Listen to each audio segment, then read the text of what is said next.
Es viernes, ya saben, y llega el momento de Somos Cultura. Malole Aguilar, adelante. Buenos días, Canarias. Hoy en Somos Cultura reivindicamos a las mujeres del arte. Comenzamos.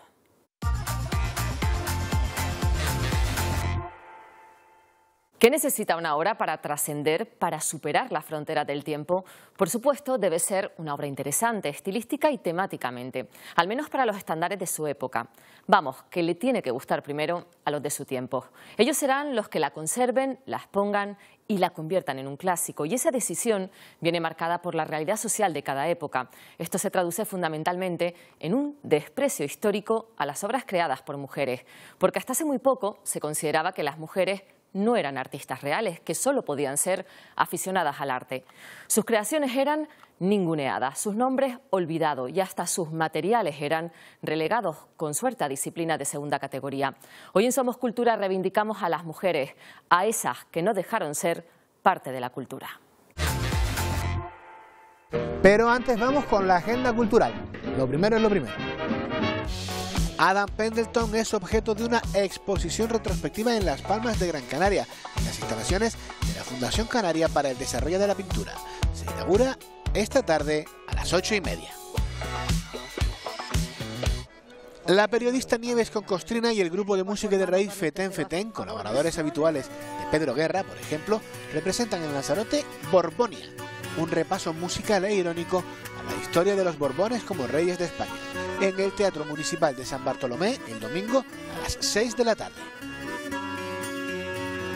La Graciosa acoge este fin de semana el 12º encuentro de timples. Hoy actúa Pedro Umpierres y mañana David Duque en la plaza de Caleta de Sebo a las 8:30.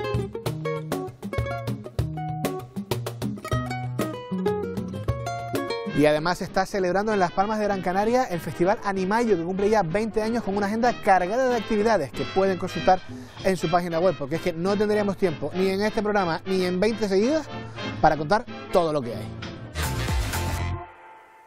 Y hoy, como pueden ver, nos hemos trasladado a la Facultad de Geografía e Historia de la Universidad de La Laguna para hablar con una de las personas que mejor nos puede explicar pues cómo se ha aportado la historia del arte con las mujeres artistas. Yolanda Peralta, docente, investigadora, experta en arte y mujeres. Lo dicho, queremos saber cómo se ha aportado la historia del arte con las mujeres artistas.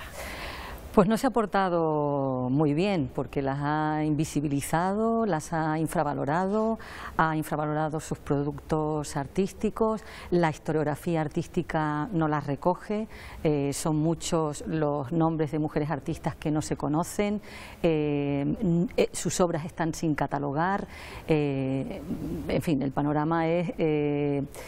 diríamos que desolador, pero afortunadamente ya se van completando todos esos huecos en el saber histórico-artístico y cada vez más vamos conociendo a las que fueron protagonistas de la otra mitad de la historia del arte. ¿Y se han perdido muchas obras de mujeres artistas? Se han perdido y no sabemos cuántas, porque si atendemos a las obras de artistas del pasado, muchas de ellas no estaban firmadas, las obras que se han perdido ni se sabe que pertenecían a la producción artística de las mujeres, ¿no? Han estado almacenadas en los museos, no se les ha dado importancia, no se les ha dado valor, en mal estado de conservación, y también hay una parte muy importante de la producción artística de las mujeres que está en colecciones privadas y particulares.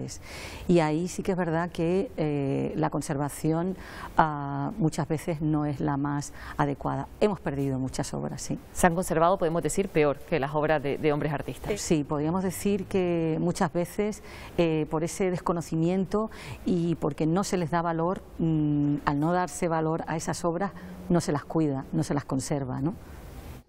En los museos lo que seguimos es el plan de conservación preventiva, es decir, intentamos garantizar una serie de condiciones que afectan al cuadro sin llegar a tocar el cuadro. Control ambiental, control lo que son las plagas, y otro es el control físico, control humano. La temperatura tiene que estar regulada, en unos 19, 20, 21 grados, depende de los materiales. No le puede dar la luz natural. Y sobre todo lo que tenemos en cuenta es la cantidad de luz, lux, que le caen a las piezas. Tenemos un contador, entonces aplicamos directamente a los cuadros y sabemos que un lienzo, por ejemplo, tiene que moverse entre 100 y 150 lux. Luego el ambiental, temperatura, la humedad, por supuesto, controlada en todo momento en el museo. Pero si algo le pasa a un cuadro, lo que tenemos que hacer nosotros es un informe y evidentemente intentar restaurar esa pieza a sus valores originales. Hay que tener en cuenta desde que se interviene un cuadro, o en este caso un objeto, un bien cultural, ya no es el mismo que antes, con lo cual hay unos criterios extremadamente estrictos a la hora de intervenir una pieza. Y evidentemente lo mejor es no intervenirla, sino cuidarla para que no llegue a eso. En el mundo del arte, Yolanda, hay estamentos, cada uno con su capacidad de influencia, por ejemplo la academia. ¿Qué crees que queda por solventar? ¿Qué problemas no se han corregido hasta a día de hoy? Recuperar e investigar sobre las mujeres artistas y localizar sus obras y catalogar sus obras. Ese es el principal problema. Volver a las fuentes escritas, a la prensa, revisar la bibliografía, revisar la historiografía artística, saber quiénes eran, qué hicieron, qué aportaron al arte en Canarias. Eso por un lado, reconstruir sus trayectorias artísticas, que no es fácil, y por otro lado, localizar sus obras. ¿Dónde están sus obras? ¿Quién las tiene? ¿En qué estado están? Ese es uno de los principales problemas. Afortunadamente, dentro de la academia ya hay muchas personas que en sus trabajos de fin de grado, en sus trabajos de fin de máster y en tesis doctorales se están dedicando a estos temas, ¿no? Y todo esto está contribuyendo a que la situación vaya mejorando, poco a poco, pero va mejorando. La historia y por tanto la historia del arte no está completa. Los historiadores y las historiadoras creemos que sabemos mucho, pero no, porque se ha invisibilizado el trabajo de artistas mujeres fundamentales. Es el caso, por ejemplo, de Camille Claudel. Esta joven con tan solo 19 años será alumna del escultor Auguste Rodin. Ella tiene 19 años y él tiene 43. Mantendrán una relación durante mucho tiempo y trabajan juntos, pero posteriormente ella quiso reivindicar su posición como artista y Rodin nunca dijo qué obras o bocetos eran de ella y cuáles eran de él. De hecho, algunas obras son exactamente iguales a las de ella que eran anteriores. Camille lo tuvo todo en contra, incluso a su familia. Tras la muerte de su padre, es internada por orden de su hermano en un psiquiátrico y allí va a pasar más de 30 años, casi sin visitas, y aunque los médicos decían que estaba totalmente cuerda, nunca la sacaron de allí. Murió de hambre internada en ese centro durante la Segunda Guerra Mundial y a día de hoy se siguen buscando sus restos. El Museo Camille Claudel en Francia abrió sus puertas en 2017 y aún hoy continúa siendo una gran desconocida. Y otra artista a reivindicar es ella, Carmen Arocena, que nace en La Palma en 1917, pero murió con tan solo 45 años. Sin embargo, nos dejó un legado muy importante que su familia ha custodiado para que tengamos ese patrimonio. Algunas de sus obras son realmente modernas y significativas. Por ejemplo, esta. Si yo les digo, ¿cuántas veces hemos visto a Adán y Eva en una representación? Muchas, pero vamos a fijarnos. Aquí Eva está embarazada, su vientre está abultado y ahora vamos a fijarnos en el rostro. Como vemos, la sombra que se proyecta, ella tiene la manzana y ya se está comiendo esa manzana que va a hacer que les expulsen del paraíso. Es una Eva desafiante, pero hay más obras y más novedades con la iconografía femenina en la religión. Por ejemplo, si vemos esto, nos recuerda totalmente a esas imágenes bizantinas de Jesús Pantocrator, pero es que en este caso ella titula esta obra La Virgen, con lo cual es una mujer. Además, vamos a fijarnos en el detalle de las manos. ¿Cuántas veces hemos visto obras en las que Jesús muestra las manos para que veamos las heridas de la crucifixión? Con lo cual aquí estamos ante una Virgen resucitada y realmente marca un hito en la historia del arte. Obras que hay que estudiar y que visibilizar porque son decisivas para entender el arte que se genera posteriormente. Y luego existe con determinadas disciplinas o materiales, por ejemplo las joyas, los textiles, ¿no? Ocurre como con las mujeres, se les ha considerado durante mucho tiempo como si fuese arte de segunda. ¿Esto sigue siendo así a día de hoy? En las últimas, bueno, diría décadas, vamos a decir en los últimos años, todas esas prácticas artísticas consideradas de segunda y vinculadas a la artesanía se tenían como algo de segunda, algo inferior. Quizá por esa vinculación con las mujeres, como son prácticas y técnicas desarrolladas por las mujeres, automáticamente son consideradas de segunda. Y afortunadamente esto está cambiando porque los museos, los grandes museos, vamos a poner por caso el MoMA o el Met, está reivindicando los trabajos, por ejemplo, los trabajos textiles de artistas de las primeras vanguardias como Sonia Delaunay o Annie Albers. Se adquiere obra para las colecciones, se realizan exposiciones individuales. Las nuevas generaciones de artistas, tanto hombres como mujeres, están incorporando esas prácticas artísticas textiles o la cerámica. En las ferias, en las galerías, ya vemos más trabajos y más ejemplos. Y esto contribuye sin duda a la normalización y a que no se vea un arte de segunda, porque no lo es, ¿no?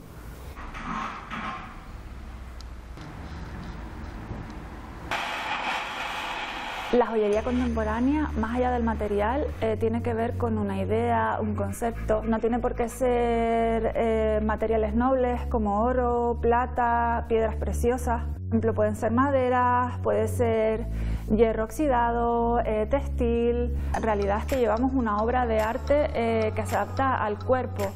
Atri Galván parte de la memoria para su proceso artístico y funde la herencia de los bordados y los textiles que vio realizar a su madre con los materiales y los recuerdos del taller de tornero de su padre. Un diálogo entre la delicadeza y la solidez, tanto material como conceptual. Era sobre todo el trabajo de las mujeres, de la costura que ha habido en mi familia, de la unión de las mujeres, del transmitir esos conocimientos unas a otras. Me hablaba pues ese trabajo de las mujeres toda la vida invisibilizadas, de las bordadoras, de las modistas. Entonces he visto desde pequeña en el taller de mi padre, pues estaba jugando, yo qué sé, cogiendo cositas del suelo, virutas o virutas de nylon o de las cositas que veía de metal, también cogiendo todas esas cosas oxidadas de tornillos, piezas, tuercas, virutas y de todo, lo fui integrando en latón y así en modo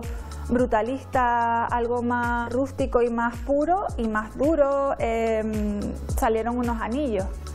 O por ejemplo, hice una colección de soldadura antes de que mi padre falleciera, porque recordaba los paisajes de lava volcánicos que tenemos aquí en Canarias. Territorio e identidad y cómo el ser humano se relaciona con su entorno es también una constante en sus obras. Estamos muy conectados con el entorno, con el bosque, y lo vamos como dejando de lado y somos parte de él. No me gustan las cosas, una chapa de metal o algo así como súper limpio, brillante. No, eso no me dice nada, igual que la joyería tradicional que ha estado pulida, los brillantes. No me dice nada, me gustan más las formas pues más orgánicas, que se dé el paso del tiempo, que tiene una oxidación, que tiene una vida, una memoria, ¿no? Y qué es lo que nos pasa a las personas. Nosotros vamos a irnos deteriorando, evolucionando, transformándonos con el paso del tiempo. Nos saldrán canas, nos saldrán manchas, ha costado llegar ahí. Obras de arte para reflexionar y para admirar, mientras podemos llevarlas puestas. Yolanda, eres autora de un texto que nos atrevemos a decir fundamental, que es el Diccionario Bibliográfico de Mujeres Artistas de Canarias, descatalogado en 2025. ¿Hay alguna posibilidad de volver a editar un texto tan necesario? Ya me gustaría.